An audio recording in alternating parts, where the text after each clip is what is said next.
This is New York Nightly News with Chuck Scarborough, live on New York Nonstop. You just saw an extreme case of a New Yorker losing his apartment. But the truth is, New Yorkers are constantly on the move, either to better apartments or to something cheaper when things aren't going quite so well.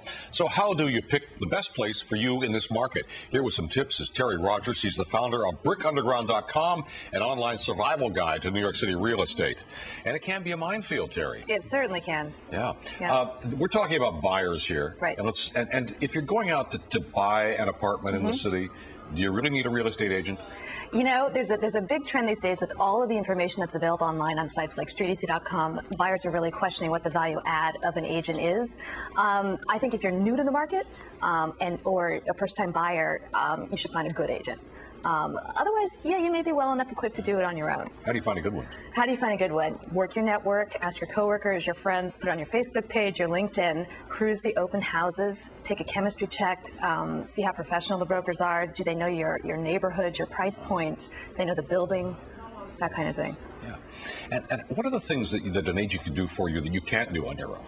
The things an agent, well, a good agent will really understand the buildings, again, in your neighborhood, the personality of the buildings. They'll kind of know what the boards are looking for, that type of thing, and really coach you. And particularly within a co-op board application, there's a lot of sort of nuances that they'll help you navigate. What are the biggest mistakes that buyers make? There's one that I have made twice, and I'm a little embarrassed to admit it, but it's the biggest mistake that rookies make, which is falling in love with the apartment first and rationalizing the neighborhood.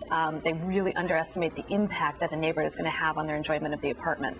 So you need to look at things like transportation. Are the schools going to be, there for you in 5 years when you have a kid? Good schools. Everything that you need. This neighborhood should grow with you. So neighborhood first, then you try to find a building in the neighborhood. All right. So how do you pick the right building? How do you pick the right building? I mean, there's like three major prongs of analysis that you should conduct. Like, look at the finances. What's the assessment history? Are there big capital improvement projects coming up? Do they have a good reserve fund? But also look at the turnover and the number of units in the past year. If it's more than 3 to 5%, you want to ask why. Is there a problem in the building, or it could be perfectly innocent? And the personality of the building, is it a good fit? Is it a liberal building or a strict building?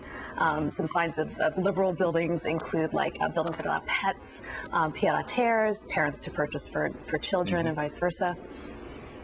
So is it better to buy in an established building or in new construction? Okay, I would not buy new construction. I would buy 2 or 3 year old construction, because we hear time and time again, we get so many stories of people living in these leaky buildings that are leaking from the windows, from the roofs, etc., and they're having to put out tens of thousands of dollars in some cases to fix it because the developer is not standing up. What's the best location inside the building? Inside the building? Okay, one would approach it as like, what's not the best location? So ground floor, you're going to hear the street noise. You might have secondhand smoke from people smoking outside if you're facing the street. The lobby noise, people can hear you, so it's a privacy issue. The boiler underneath your apartment can really heat up your apartment. You might not want to, open up the window. Going up higher in the building, like being next to the elevator shaft, can be noisy, and again, privacy issue. People waiting for the elevator can hear you. Trash compactor rooms, or you can have the vermin, the roaches and mice if it's not kept up well, and the noise. And then you don't want to be directly under the roof, or even get the penthouse, which is supposed to be the best, thing that you can buy, because if you live there long enough, it's going to leak. And we had this one woman told us she owned a co-op on Central Park West. It took 8 years for them to find the source of the leak. To fix the leak? Yes. Yeah. As I said, it's a minefield. It is. Teri Rogers, thanks for coming in and sharing your Thank you for having me.